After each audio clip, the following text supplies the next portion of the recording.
महाकालेश्वर ज्योतिर्लिंग की कथा एवं महत्व। मध्य प्रदेश के उज्जैन में पुण्य सलिला शिप्रा नदी के तट के निकट भगवान शिव महाकालेश्वर ज्योतिर्लिंग के रूप में विराजमान है। उज्जैन एक बहुत ही प्राचीनतम शहर है और यह राजा विक्रमादित्य के समय में राजधानी हुआ करती थी। उज्जैन को अलग अलग नामों उज्जयिनी, अमरावती, अवंतिका नामों से भी जाना जाता रहा है। पुराणों में इसे 7 मोक्षदायिनी नगरों हरिद्वार, वाराणसी, मथुरा, द्वारका, अयोध्या और कांचीपुरम में से एक माना जाता है। उज्जैन की शिप्रा नदी के तट पर सिंहस्थ कुंभ मेला हर 12 वर्ष के उपरांत मनाया जाता है। इस दिन यहाँ एक साथ 10 प्रकार के दुर्लभ योग बने होते हैं, जिसमें आपको वैशाख माह मेष राशि पर सूर्य, सिंह पर बृहस्पति, स्वाति नक्षत्र, शुक्ल पक्ष, पूर्णिमा आदि सभी चीजें एक साथ देखने को मिल जाएंगी। महाकालेश्वर ज्योतिर्लिंग का अपना एक अलग ही महत्व है। माना जाता है कि महाकालेश्वर ज्योतिर्लिंग पृथ्वी स्थापित एकमात्र दक्षिणमुखी शिवलिंग है। प्राचीन युग में पूरी दुनिया का एक मानक समय माना जाता था, जो कि यही से निर्धारित होता था। यह ज्योतिर्लिंग जहां स्थापित है, इसके शिखर से कर्क रेखा होकर गुजरती है। इसे पृथ्वी की नाभि स्थल की मान्यता मिली हुई है। महाकाल की महिमा का वर्णन इस श्लोक से दर्शाया गया है। आकाशे तारकं लिंगं पाताले हाटकेश्वरम, भूलोके च महाकालो लिंगत्रय नमोस्तुते। इस श्लोक यह पता चलता है कि आकाश में तारक लिंग प्रसिद्ध है और पाताल की बात करें तो हाटकेश्वर लिंग प्रसिद्ध है, और अगर पृथ्वी पर देखा जाए तो महाकालेश्वर ज्योतिर्लिंग ही एक मान्य ज्योतिर्लिंग है। उज्जैन महाकालेश्वर ज्योतिर्लिंग का इतिहास। महाकाल के इस मंदिर का निर्माण 6वीं शताब्दी में किया गया था। अगर इतिहास को पढ़ा जाए तो पता चलता है कि उज्जैन में 1107 से 1728 ई तक यवनों का शासन हुआ करता था। इनके शासनकाल में लगभग 4500 वर्षों की हिंदुओं की प्राचीन धार्मिक परंपरा व मान्यताओं को पूरी तरह से खंडित व नष्ट करने का भरसक प्रयास किया। मराठा राजाओं ने मालवा क्षेत्र में आक्रमण करके 22 नवंबर 1728 में अपना आधिपत्य स्थापित कर लिया। इसके बाद उज्जैन का खोया हुआ गौरव पुनः लौटा और सन 1731 से 1809 तक यह नगरी मालवा की राजधानी बनी रही। मराठों के शासनकाल में उज्जैन में 2 महत्वपूर्ण घटनाएं घटी, जिसमें पहला महाकालेश्वर ज्योतिर्लिंग की पुनः प्रतिष्ठित किया गया तथा यहाँ पर शिप्रा नदी के तट पर सिंहस्थ पर्व कुंभ मेला स्नान की पूरी व्यवस्था की हुई। उज्जैन के लिए लोगों के लिए मंदिर एक बहुत ही बड़ी उपलब्धि थी और फिर बाद में राजा भोज ने महाकालेश्वर मंदिर की पुरानी प्रतिष्ठा को वापस स्थापित किया, बल्कि इसका भव्य निर्माण कराया। महाकालेश्वर ज्योतिर्लिंग की धार्मिक कहानी। महाकालेश्वर ज्योतिर्लिंग को लेकर एक बहुत ही अनोखी कहानी जुड़ी हुई है। अवंतिका नाम से एक रमणीय नगरी थी, जिसे आज हम उज्जैन नगरी के नाम से जानते हैं, जो भगवान शिव को बहुत प्रिय है।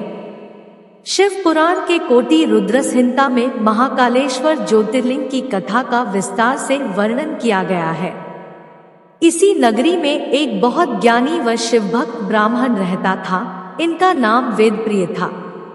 उनके 4 आज्ञाकारी पुत्र थे।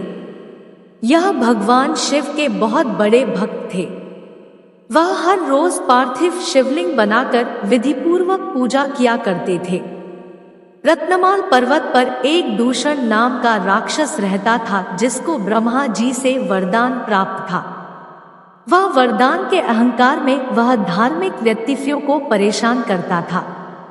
उसने उज्जैन के ब्राह्मण पर आक्रमण करने का विचार बना लिया। दूषण अवंती के ब्राह्मण को परेशान करना शुरू कर दिया था। वह ब्राह्मण को कर्मकांड करने से मना करता था। वह धर्म कर्म के कार्य को करने से रोकता था। सारे ब्राह्मण उससे परेशान होकर शिव भगवान से अपनी रक्षा के लिए प्रार्थना करने लगे। ब्राह्मणाय के विनय पर भगवान शिव ब्राह्मणों के रक्षा के लिए साक्षात महाकाल के रूप में प्रकट हुए।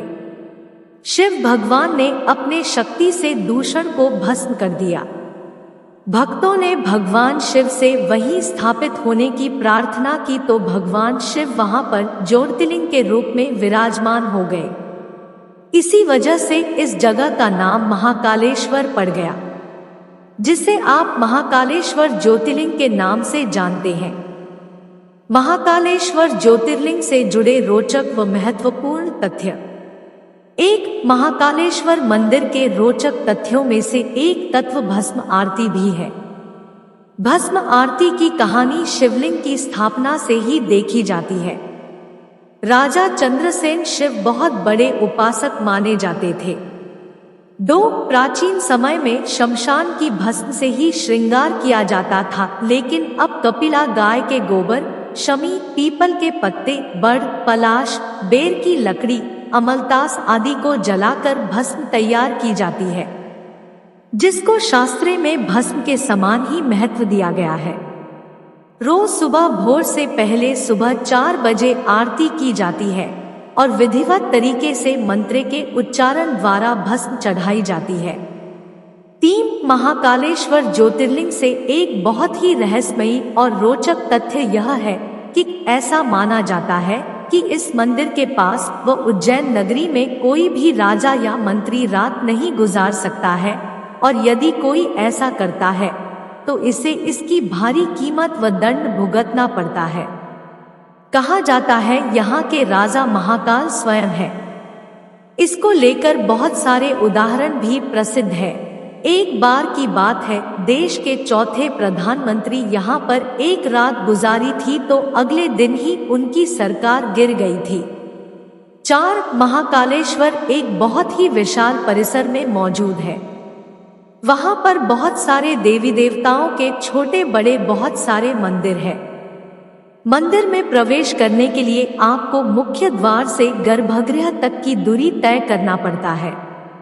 इस रास्ते में कई सारे पक्के रास्ते को तय करना पड़ता है। गर्भगृह में प्रवेश करने के लिए पक्की सीढ़ियां बनी हुई है।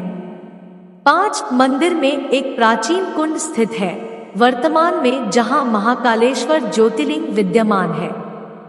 इसमें स्नान करने से आप पापमुक्त होकर अपने जीवन में होने वाली कठिनाइयों से मुक्ति पा सकते हैं। आध्यात्मिक मान्यताओं व विद्वानों के मतानुसार इस पूरी पृथ्वी का केंद्र बिंदु व पृथ्वी की नाभि यही है और सारी सृष्टि का संचालन महाकाल यही से करते हैं। 6 यह 3 भागों में बटा हुआ है। नीचे के भाग में हम महाकालेश्वर, बीच में ओंकारेश्वर और ऊपर के भाग में श्री नागचंद्रेश्वर मंदिर को देखते हैं। गर्भगृह में विराजित भगवान महाकालेश्वर का विशाल शिवलिंग दक्षिण दिशा में है, इसीलिए इसको दक्षिणमुखी शिवलिंग कहा जाता है, ज्योतिष में जिसका विशेष महत्व होता है। 7 गर्भगृह में आप माता पार्वती, भगवान गणेश और कार्तिकेय की मोहक प्रतिमाओं के दर्शन कर सकते हैं। गर्भगृह में नदी दीप स्थापित है जो कि सदैव प्रज्वलित होता रहता है। 8 महाकालेश्वर मंदिर के मुख्य आकर्षण की बात करें तो यहाँ भगवान महाकाल की भस्म आरती, नागचंद्रेश्वर मंदिर, भगवान महाकाल की शाही सवारी प्रसिद्ध है। महाकाल मंदिर में भस्म आरती के लिए पहले से ही बुकिंग करवाना अनिवार्य होता है।